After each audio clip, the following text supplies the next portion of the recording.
अस्सलाम वालेकुम फ्रेंड्स, आजकल डॉक्टर जाकिर नाइक पाकिस्तान में हैं और वो हमें अपने इल्म से रोशनास फरमा रहे हैं। पहले भी मैं भी यही समझ रहा होता था कि डॉक्टर जाकिर नाइक एक इस्लामिक स्कॉलर हैं और हर चीज़ों को, इवन उनका जो पर्सपेक्टिव है और जो उनका प्रोस्पेक्ट्स है चीज़ों को देखने का, वो डीप रूटेड है। लेकिन जब मैंने उनकी बातें सुनी और फिर मुझे थोड़ा बहुत इन अ सेंस के डाउट होने लगा कि why does he not have the deep rooted and multi dimensional perspective of the knowledge.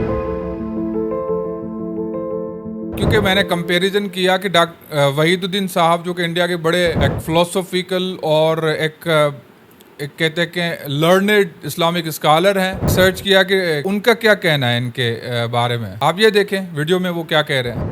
Sir, what is your opinion about the scientific approach of Dr. Zakir Naik about the teachings of Islam through Peace TV? देखिए, मैंने बहुत सारा देखा उनका, मैं उसको scientific approach नहीं मानता। वो तो एक डिबेट है। साइंटिफिक अप्रोच एक अलग चीज है, वो डिबेट करते हैं। He is a debater. वो ना दाई है, न स्कॉलर है, न साइंटिस्ट है, वो एक डिबेटर है। तो वहीदुद्दीन साहब कहते हैं कि डॉक्टर जाकिर नाइक जो है वो इस्लामिक स्कॉलर नहीं है, नहीं वो चीजों को किसी साइंटिफिक अंदाज से देखने के कायल हैं, बस वो डिबेट बराए डिबेट करते हैं, मतलब जवाब बराए सवाल के तनाजुर से चीजों को देख। इसी हवाले से जब मैंने फिर देखा कि why is he fugitive nowadays, India से वो क्यों निकाले गए, डॉक्टर वहीदुद्दीन साहब को क्यों नहीं निकाला गया। हालांकि वहीदुद्दीन खान साहब भी बड़े ही एक मने हुए लर्नेड इस्लामिक स्कॉलर हैं इंडिया के, वो भी मुख्तलिफ तरीकों से जो है वो प्रीचिंग करते रहे अराउंड द ग्लोब और उनकी जो स्पीचेस हैं डीप रूटेड, मतलब एक फिलोसॉफिकल हवाले से हैं। जब मुझे इस हवाले से लगा कि डॉक्टर जाकिर नाइक जो है वो चीज़ों को सिर्फ थॉरोली देखते हैं और उनके मुताबिक ये एक जिस तरह से वो इवन वो भी कहते हैं कि ही इज नॉट दाई, he is not original working on दावा, he just debates. Doctor Wahiduddin Khan Sahab के अल्फाज हैं ये। मैंने बहुत सारा देखा उनका, मैं उसको साइंटिफिक अप्रोच नहीं मानता। वो तो एक डिबेट है। अच्छा, फिर हम जब देखते हैं कि पाकिस्तान में आजकल वो स्टेट गेस्ट हैं, मतलब गवर्नमेंट के गेस्ट हैं, जो भी मुझे सुन रहे हैं मैं उनसे ये सवाल पूछ रहा हूँ कि क्या आज के इस दुनिया में जहाँ पे जो रियासत है वो हर बंदे की, उसमें रहने वाले हर सिटीजन की माँ का तस्वुर रखती है एज अ मदर, मतलब आपकी जो रियासत जिसमें आप रह रहे हैं, जिस नेशन स्टेट में आप आजकल मतलब एक जिसके सिटीजन है आप, उसमें वो रियासत की ये जिम्मेदारी है कि आपके बिलीफ सिस्टम से लेके आपके सिविक जो राइट्स हैं उनसे लेके आपके इंटेलेक्चुअल राइट्स से लेके आपके पॉलिटिकल राइट, सिविल और सोशल और इवन कल्चरल राइट्स का उसको ख्याल रखना है और इसी तरह से रूल ऑफ लॉ मेंटेन करना है कि आपकी हर चीज जो है उसमें प्रोटेक्टेड हो। लेकिन क्या आज की दुनिया में कोई रियासत अगर किसी खास मकतब फिक्र, किस खास सेक्ट या किसी खास मजहब को लेके और वो भी अपने टैक्सेस के पैसों से उसको प्रमोट करें और वो भी उन टैक्सों के पैसे से जो कि बाकी मज़ाहिब से वाबस्ता लोग हैं वो भी टैक्स देते हो, उनके टैक्सेस के पैसे से किसी खास अपने पसंदीदा सेक्ट को प्रमोट करें, क्या ये आज की दुनिया में एक्सेप्टेबल हो सकता है? बहुत सारे लोग कहते हैं पाकिस्तान इस्लामी रियासत है। ठीक है, इस्लामिक रियासत है, मतलब अगर पहले तो आप किसी मजहब पे किसी जो भी रियासती आइडेंटिटी है वो डिक्लेयर नहीं कर सकते, लेकिन चले पाकिस्तान एक इस्लामी रियासत है क्योंकि मेजॉरिटी यहाँ पे मुसलमानों की है। मैंने अभी सर्वे की इस वीडियो से पहले, मैं आपको सही बता रहा हूँ, 63% जो है अमेरिका में आज, यूएसए में क्रिश्चियंस हैं, यूके में आज भी 46% क्रिश्चियंस हैं। मैं सिर्फ इन दो कंट्रीज की डेटा सर्च की। इंडिया में मेजॉरिटी जो है वो हिंदुइज्म है। क्या आप उन रियासतों को के ये इजाजत देंगे कि यूएसए जो है वो क्रिश्चियन स्कॉलर्स को बुला के वहाँ पे अपने टैक्स के पैसों से जो है वो लोगों के ऊपर एक खास मकतब फिक्र का जो है वो आइडियोलॉजी नाफिज करें? क्या यूएसए को आप ये इजाजत देंगे कि वो क्रिश्चियनिटी के स्कॉलर्स को बुला के बाकी लोगों के टैक्सेस के पैसे से कि खास मकतब फिक्र के माँ को बुला के वहाँ पे एक आइडियोलॉजी नाफिज करें, उनको बुलाए? क्या ये आप इजाजत देंगे वहां पे? क्या हमारे जो मुसलमान है यहाँ के, क्या यूएसए को ये इजाजत देंगे? अच्छा, फिर आप मोदी को क्यों गालियां दे रहे हैं? मोदी भी अगर यही कर रहा है कि हिंदुइज्म को फैला रहा है, फिर तो उसका भी राइट है। फिर तो वो जो बड़े पंडित हैं, जब उनको प्रोमोट किया जाता है स्टेट लेवल पे, तो फिर आप उन मुसलमानों का तो केस कमजोर कर रहे हैं जो कि वहाँ पे सेक्युलरिज्म नाफिज करने की बात कर रहे हैं कि सब मज़ाहिब को बराबर का हक हो। फिर आप उनको गालियां देना बंद करें मोदी को। क्योंकि वो भी तो यही कर रहा है जो हम कर रहे हैं। तो इसी तरह से किस खास मकतब फिक्र को अगर कोई सेक्ट बुलाए अपने बिहाफ पे, अगर कोई इंस्टीट्यूशन बुलाए अपने बिहाफ पे, वो ठीक है, उनका मामला अलग है। लेकिन एक रियासत बुलाए, और वो भी जब Pakistan already is divided into multi sectarian groups, Pakistan sectarianism का ऑलरेडी शिकार है, फिरके वारियत का ऑलरेडी शिकार है। क्या डॉक्टर जाकिर नाइक को सारे फिरके सही मानते हैं? नहीं मानते। ये हम्बली और शाफी कंबाइन एक आइडियोलॉजी में बिलीव करते हैं। बाकी जो हनफी हैं, चले आपने गवर्नमेंट के तकरीबात में उनको बुला लिया, और बाकी जो इमाम जाफर सादिक के मकतब फिक्र में जो लोग बिलीव करते हैं, क्या उनको ये मानते हैं? अगर नहीं मानते तो आप तो रियासत को और सेक्टेरियनिज्म में डाल रहे हैं। ऐसा थोड़ी है कि आप रियासत को दोबारा जो है एक हारमोनियस एनवायरनमेंट प्रोवाइड कर रहे हैं। इनकी यहाँ मौजूदगी, रियासत का पैसा लगना, यहाँ पे करोड़ों रुपए यहाँ इनके जो है वो ट्रेवल्स और बाकी चीजों पे खर्च होना, और वो भी गरीब लोगों के टैक्स से, वो अलग बात है। इनका यहाँ पे मौजूद होने के पीछे क्या पस मंजर हो सकता है? इस्लाम ऑफ कोर्स यहाँ पे बहुत सारे बड़े स्कॉलर्स ऑलरेडी हैं, और ऑलरेडी आजकल खास करके सिंध में या पंजाब के बाकी एरियाज में एक पहले से ही हम इंतहा पसंदी और एक्सट्रीमिज्म को झेल रहे हैं। लोग मर रहे हैं, कत्ल हो रहे हैं इस इंतहा पसंदी के नाम पे। तो रियासत को चाहिए था कि एक सेक्युलर एनवायरनमेंट प्रोड्यूस करने की कोशिश करती, या तो फिर वो वही बात होगी कि जिस तरह से स्टेट ऑन गेस्ट बुला के हम पर्टिकुलर सेक्ट के लोगों को प्रोमोट करना। ये तो हो गई इनकी बात। दूसरी बात मैं जो आपसे करना चाह रहा था वो ये था कि जब दुनिया, आज की दुनिया, हम we have pass around the quarter of the 21st century, एक चौथाई हम क्रॉस कर चुके हैं। दुनिया क्या सेलिब्रेट कर रही है? इन्वेंशंस। दुनिया क्या सेलिब्रेट कर रही है? इनोवेशंस। साइंटिफिक दुनिया में, साइंटिफिक वर्ल्ड में वो नए नए प्लान्स बना रही है, विजन 2050 चाइना का प्लान, विजन 2030 इंडिया का प्लान, बहुत सारे प्लान्स हैं, विजन्स हैं नेशन स्टेट्स के पास। हमारे क्या पास विजन है? डॉक्टर जाकिर नाइक। और जब डॉक्टर जाकिर नाइक यहाँ पे आके जिस तरह से वो कंट्रोवर्सीज का शिकार हो रहे हैं, उनका देखें क्या कंट्रोवर्सीज हैं। पाकिस्तान के जो मतलब पाकिस्तान में रहते हुए आपके जन्नत में जाने के चांसेस ज्यादा है। पाकिस्तान में रह के जन्नत में जाने के चांसेस बनिस्बत अमेरिका से तो सैकड़ों गुना ज्यादा है। चलें, हो सकता है हो, मतलब जो लोग बिलीव करते हो रिलीजन में कि भाई हम यहाँ पे अपनी रिलीजियस प्रैक्टिसेस करके शायद सुकून महसूस करते हो, शायद इसी तनाजुर में डॉक्टर साहब कह रहे हैं। फिर दूसरी में वीडियो में ये कहते हैं कि इस्लाम में अभी भी मुकम्मल शरिया नाफिज नहीं है। अगर इस्लाम में मुकम्मल शरिया नाफिज नहीं है पाकिस्तान में खास करके जो इस्लामी शरिया है वो मुकम्मल तरह नाफिज नहीं है। अगर वो होगी तो फिर वो इसका शहरी बनेंगे, तो फिर तो उनके बाद में कंट्राडिक्शन आ गई। अगर पाकिस्तान में मुकम्मल शरिया नाफिज नहीं है तो फिर तो आप कैसे कह सकते हैं कि पाकिस्तान में चले आपके मुताबिक, आपके रिलीजियस थॉट्स के मुताबिक आप यहाँ पे रिलीजियस प्रैक्टिसेस ज्यादा कर सकते हैं, तो इसी वजह से जन्नत में जाने के चांसेस ज्यादा हैं। जन्नत में जाने के चांसेस वहां ज्यादा होंगे जहां पे रूल ऑफ लॉ होगा, जहां पे ह्यूमैनिटेरियन सोल्स होंगे, जहां पे लोगों में एहसास होगा, जहां में सिविक सेंस होगा, जहां पे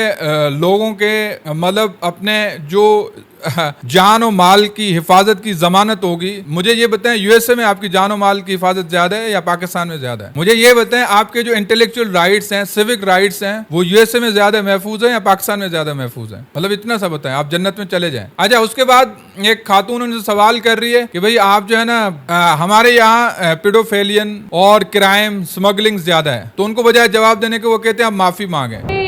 जिस जगह से बिलोंग करती हूँ सर, वहाँ पे sir complete Islamic religious society है। वहाँ ख़वातीन घर से बाहर बिला ज़रूरत नहीं जाती सर। वहाँ पे औरतें जो हैं वो घरों में रहती हैं एंड मर्द कोई नमाज नहीं अदा करते। और हर शब जुमा को जो तबलीगी जमात के या जितने भी दावा होते हैं, दावत इल्लल्लाह के रास्ते में निकले हुए लोगों का बयान होता है हर शब जुमा को। सर मेरा क्वेश्चन यहाँ पे ये है, आपके विस्डम के मद्देनजर, यानी अकॉर्डिंग टू यूर विस्डम, क्या रीजन हो सकती है कि सर वहाँ पे drug addiction, adultery, paedophiles and different जैसे सूद और इस तरह के बुराइयां जड़ पा चुकी हैं, वहाँ पे सोसाइटी क्यों कोलैप्स हो रही है? एंड हमारे उलमा इनको कॉल आउट क्यों नहीं करते, स्पेसिफिकली पीडोफाइल्स को?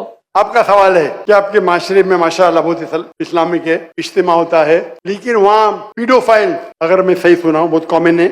Exactly sir. बहन आपने सवाल पूछा, अब जरा आप खामोश रहेंगी? आपने सवाल खत्म हो गया ना? मेरा जवाब सुनना चाहती क्या नहीं आप? जी सर। आप सुनना चाहती क्या नहीं? जी सर। तो आपका सवाल खत्म। जी सर। अभी मेरा जवाब सुनिए। आपने जो सवाल किया मेरे हिसाब से कॉन्ट्रडिक्शन है।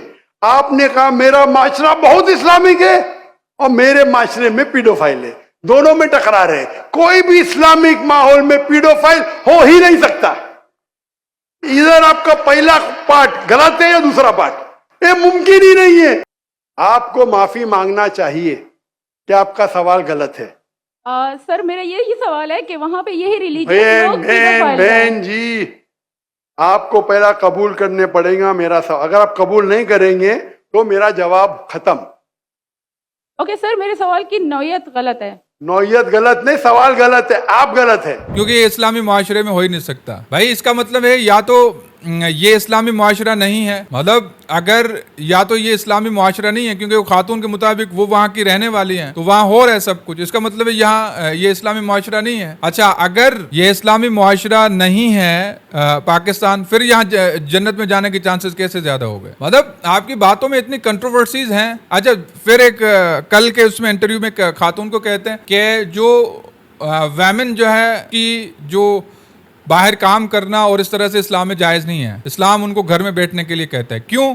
क्योंकि अगर आप किसी औरत को देखते हैं तो फिर आपको अगर कुछ नहीं होता, आपको कुछ होना चाहिए पहले तो। अगर कुछ नहीं होता, हाँ आपको कुछ हो के फिर आपको गुस्ल करना चाहिए। उनकी अब चीज़ों को डेप्थ देखें। उसके बाद अगर आपको कुछ नहीं होता तो आप अपना इलाज कराएं। मेरे ख्याल में देखें इस लेवल के हवाले से, अच्छा शायद वो अपने हिसाब से ठीक होंगे। फिर मुझे बताएं डॉक्टर साहब के ये जो दुनिया में ऑर्गेनाइजेशन चल रही हैं जहाँ पे वैमेंस जो हैं वो सीईओज हैं ऑर्गेनाइजेशंस की, ज़्यादातर आप बताएं फिर तो ये कारपोरेट पूरी दुनिया को हम समेट लें, रेप अप कर लें, कारपोरेट जितनी भी कारपोरेट वर्ल्ड है उसमें रेप अप कर लें। फिर जितनी भी ये फिल्म इंडस्ट्री है, एंटरटेनमेंट की दुनिया है, इसको रेप अप कर लें। फिर ये जितनी भी म्यूजिक की दुनिया है, जितनी भी सारी एंटरटेनमेंट की बॉलीवुड हॉलीवुड, ये सारा रेप अप कर लें। फिर ठीक है, अब हम कुछ नहीं सुनते, ठीक है।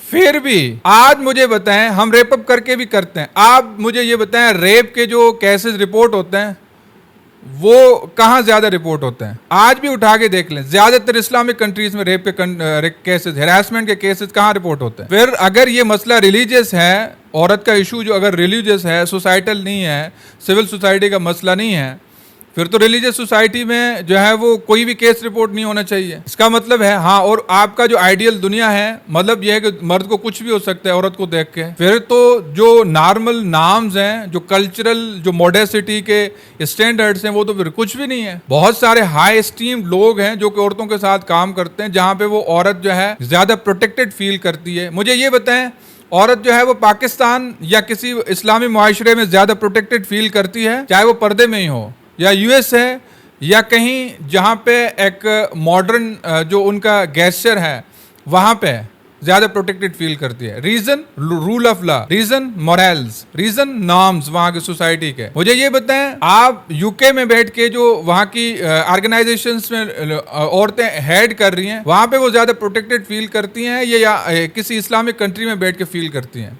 मुझे सिर्फ इतना बताएं।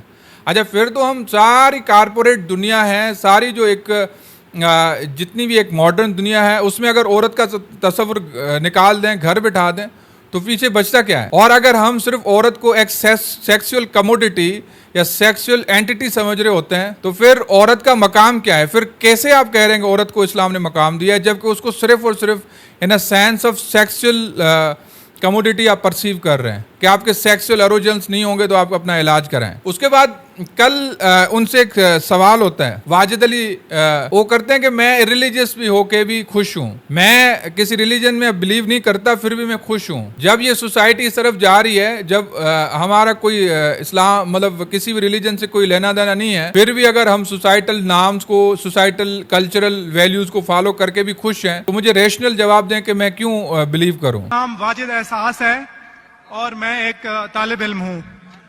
डॉक्टर साहब से मेरा यह सवाल है कि मैं पिछले 4 साल से रिलीजन को प्रैक्टिस नहीं कर रहा। मैं एक रिलीजियस पर्सन हूँ और मेरे तमाम मामलात अच्छे चल रहे हैं, यानी मैं एक तालिब इल्म के तौर पर एक अच्छा तालिब इल्म भी हूँ, एक बेटे के तौर पर एक अच्छा बेटा भी हूँ। दोस्तों के में जो मेरा एक मुआशरे में किरदार है या दोस्तों में है वो भी बहुत अच्छा है, और मेरे तमाम मामलात भी ठीक हैं। मैं किसी से कुछ लेता हूँ तो वक्त पर वापस करता हूँ। जब सारे मेरे मामला ठीक हैं तो मुझे क्यों मजहबी होना चाहिए? एक ये, और ये है कि मुझे एथीस्ट होने का या इरिलीजियस पर्सन होने का क्या नुकसान है जो एक रिलीजियस पर्सन को नहीं है और उसको फायदा है? ये मेरा क्वेश्चन है जाकिर साहब से। और मैं ये कहूंगा कि वो कोई मेटाफिजिकल आंसर ना दें, ऐसा कोई रैशनल आंसर दें जिसका अकल से और जिसकी अप्रोच रैशनल हो। थैंक यू वेरी भाई मच। साहब, आपका नाम क्या है? वाजिद एहसास। अपने भाई साहब वाजिद मुसलमान खानदान में पैदा हुए, 4 साल से दीन पे अमल नहीं करते, कहते हूं कि मैं तालिब इल्म हूं और मेरे मामलात बहुत अच्छे, मैं अच्छे काम करता हूं, कुछ लेता हूं तो टाइम पे वापस दे देता हूं और बहुत खुश है, तो क्यों उसे दीन पे अमल करना चाहिए? अच्छा सवाल है भाई साहब। ऐसे तो बहुत से शख्स है जो बोलते मैं बहुत अच्छा हूं, कई शख्स है। अच्छा होना किसके मैयार से? आपके मैयार से। हमें अच्छा होना चाहिए खालिक के मैयार से। लॉजिकल जवाब दो कि मैं 4 साल से दीन पे अमल नहीं कर रहा हूं, बहुत खुश हूं, तो आप साबित करो कि क्यों मुझे दीन पे अमल करना चाहिए। जो आप बोल रहे आप बहुत खुश है, वो मेरी खुशी के लिए काफी नहीं है। मैं जानना चाहता हूं कितने लोग को आपने सही रास्ते पे लेके आया आपके 4 साल में? कितने लोग आपको मानते? बोलिए मुझे। वाजिद भाई किधर है? वाजिद भाई, हाँ, कितने लोग आपको मानते 4 साल में? 5,000 10,000 कितने लोग मानने लगे आपको? सर मुझे इससे कोई फर्क नहीं पड़ता, ना मेरी पर्सनल लाइफ पर, ना मेरी जो है एक इज्तमाही जो मेरी जिंदगी है मुआशरे में, कि मेरे ऊपर कितने लोग मानते हैं या मुझे कितने लोग अच्छा समझते हैं। ये है कि जो एक ज़ाब्ता सेट किया हुआ है सोसाइटी की जानिब से और एक अकल के जो तकाजे हैं, यानी एक अकलियत का तकाजा है कि मेरा मुआशरे में एक अच्छे इंसान का कैसे रोल हो सकता है और या मेरा इंडिविजुअल का एक मुआशरे में अच्छा रोल कैसे हो सकता है, तो उस तरह मेरा एक अच्छा रोल है। मैं आपसे ये कहता हूं कि कोई एक ऐसा रैशनल कोई अप्रोच हो, रैशनल एविडेंस हो, रैशनल आंसर हो जिसकी वजह से मुझे रिलीजन को प्रैक्टिस करना चाहिए, जो मैं नहीं कर रहा। आप जो बोल रहे अकलियत के हिसाब से, अकलियत जो इंसान समझती है हमेशा सही नहीं होता।